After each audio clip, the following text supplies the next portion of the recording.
So joining us for this one, the Athletic Simon Johnson and David Ornstein. Where would you like to begin, Simon? I feel like I'm in your hands on this one.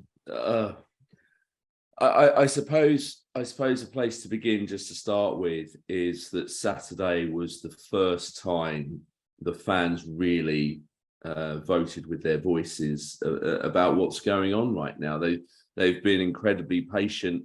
They've been kind of watching in a kind of uneasy silence for most of Graham Potter's reign.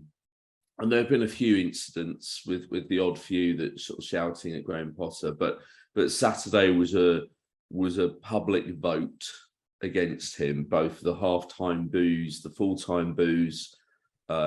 Where I sit in the press box, you can hear fans shouting directly at Graham Potter after the final whistle, "Resign, you don't know what you're doing."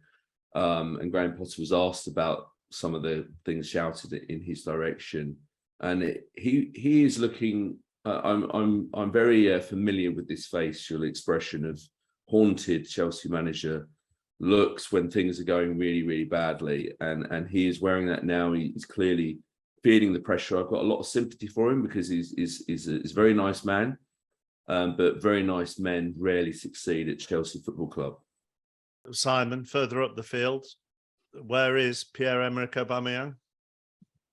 Oh, he's having a lovely time, Mark. You know, he's on his sofa. Yeah, he's having a very relaxed. I've got a lot of sympathy for him for so many reasons. That people forget that he got his career back on track at Barcelona. Then there was the awful personal situation he went through just before his move to Chelsea. He signs for Chelsea under Thomas Tuchel, a manager that he's worked under before, Borussia Dortmund, and within a week that manager is gone. In saying that, he showed no evidence of that being a problem at that point. He scored 3 goals in 3 games, including home and away against AC Milan in the Champions League. I saw him quite a few times down the training ground with a massive smile on his face. He looked like he was loving life. And nothing. And suddenly, yeah, exactly. You raised the question, where is he? What's going on? And a bit like Lukaku, there's no doubt that when he was playing, suddenly he was just out of the game. If you remember the Arsenal game, for example, which for obvious reasons, it got a lot of attention, given it was against his former club. He barely got a kick of the ball.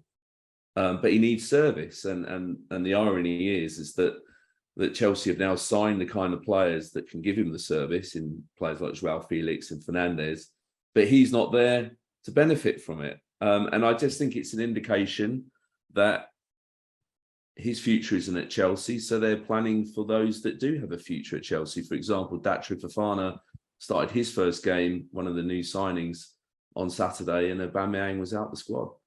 But he started that game on Saturday, Simon, after Graham Potter had said on Aubameyang during the week, he's been training really well, a really good professional.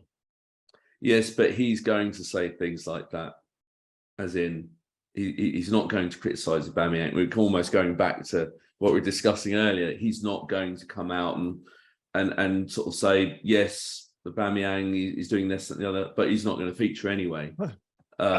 And from what you're hearing, he is being a professional. He's doing what he's expected, but I don't think he's going to be changing anybody's mind anytime soon. I get your point that they're planning for the future, and he might not be around for that future. But if you need a goal scorer, and you mentioned what he did in La Liga for Barcelona, he got 11 in 17 in La Liga for Barcelona. So you need a goal scorer. Why not put him in your Champions League squad instead of Christian Pulisic, who's currently injured, or Hakim Ziyech, who ought to be a Paris Saint-Germain player if someone could have worked a fax machine or whatever it was that they stuffed up? Because the argument is, Simon, that Ziyech and probably Pulisic aren't going to be part of Chelsea long-term in the future. So why not go with your need rather than trying to keep other people sweet? I think the Champions League squad decision is more baffling than the Premier League squad decision, because, as you point out, there are players in that Champions League squad who could come back from injury after Chelsea have been knocked out of the Champions League, because they play Dortmund in the second leg in a few weeks' time. And I don't expect Christian Pulisic to be a part of that. Now, of course, maybe they'll argue that, they're thinking beyond Dortmund and what happens in the knockout rounds afterwards when he is fit and available. But I think you should go with the current need of getting past Dortmund. And certainly it seems odd that he was cut from there, because they played well in the first leg. And wouldn't it be great? You don't necessarily have to start with him, but wouldn't it be great in the last 10, 15 minutes just to have that possibility of bringing him on, because Datro Fofana isn't in that squad. So you're essentially down to Kai Havertz and Joao Felix to get you a goal, and neither of them are out and out strikers, whereas Aubameyang is with a very good goal record. Although I hasten to add that people are looking at Aubameyang and sort of assessing his past achievements rather than looking at, for example, what he was doing in a Chelsea shirt for a few months there between October and January, and essentially where he went on a very, very long goal-scoring drought and did look a bit out of place in the Chelsea team. David? Well, there's looking a bit out of place in the Chelsea team, and there's not even having him in a matchday squad against Southampton. And yeah, you mentioned the Champions League roster as well. This is one I think needs to be explained from the club's perspective, whether it be from one of the sporting directors who in continental or US sport or global sport tend to talk more than the coach. It doesn't really happen here, but this feels like there may be a need for it, because the actions of Graham Potter in selection don't really marry with his words, and it leaves the suspicion, I'm sure, among most of us, that there is something deeper to this, which is troubling when everything you hear from your sources and contacts is that he's done nothing wrong, he's trained impeccably, he's a good influence around the camp. He didn't ask to leave Barcelona. Chelsea went and got him. And yeah, there was a bit of maneuvering with Marcus Alonso, but he came over, he played with a broken jaw. Okay, he might not have set the world alight, but he didn't do anything terribly wrong from what I remember. They've now got a 20-year-old Ivorian from Mulder, who many of us expected to go out on loan when he arrived, leading the line for Chelsea Football Club when there's an immediate need for goals, which are not coming.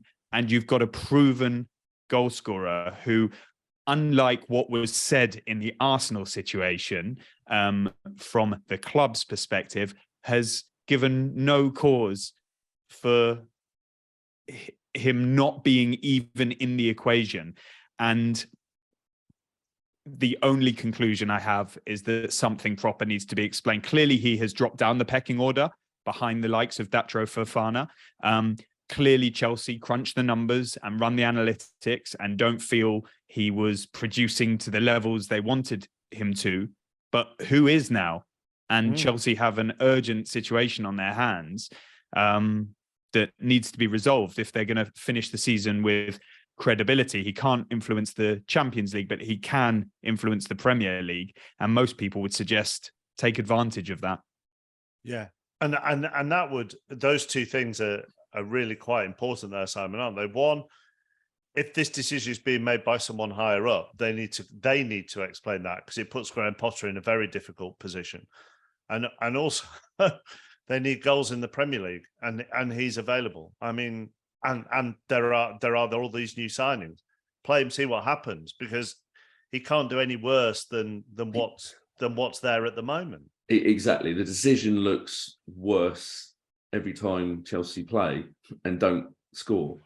And Kai Havertz is someone that is leading the line on a regular basis and isn't scoring. And so naturally, people are going to be asking questions. Why isn't Aubameyang at least on the bench? It doesn't make much sense. David is right. And in terms of communication, I mean, Chelsea have never been the most communicative club in terms of from up high. But of course, that was the old era. Under the new era, I'm sure everyone was hoping that things might change a little bit. And so far, certainly publicly, there hasn't been much communicated from people up top. Now, maybe that it has been, as we sort of started the show, it's been a very hectic, incredibly sort of manic period of time for everyone involved at that club that are trying to do things. But maybe when things calm down a little, someone will actually talk from up high publicly on the record. But I do have, and I'm not sure if I said this before, I do have great sympathy for Aubameyang. I do, even though he went through a run of games, I think it's gone into double figures, the amount of games he didn't score in himself. I just find his personal situation, the 12 months he's had, or it's less than 12 months, of course.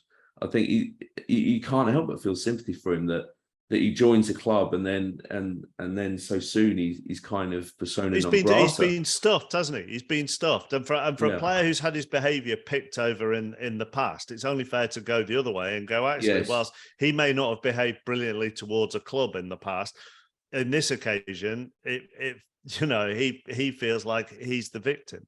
And he's been sent a massive message he's not wanted by his omission from the Champions League squad.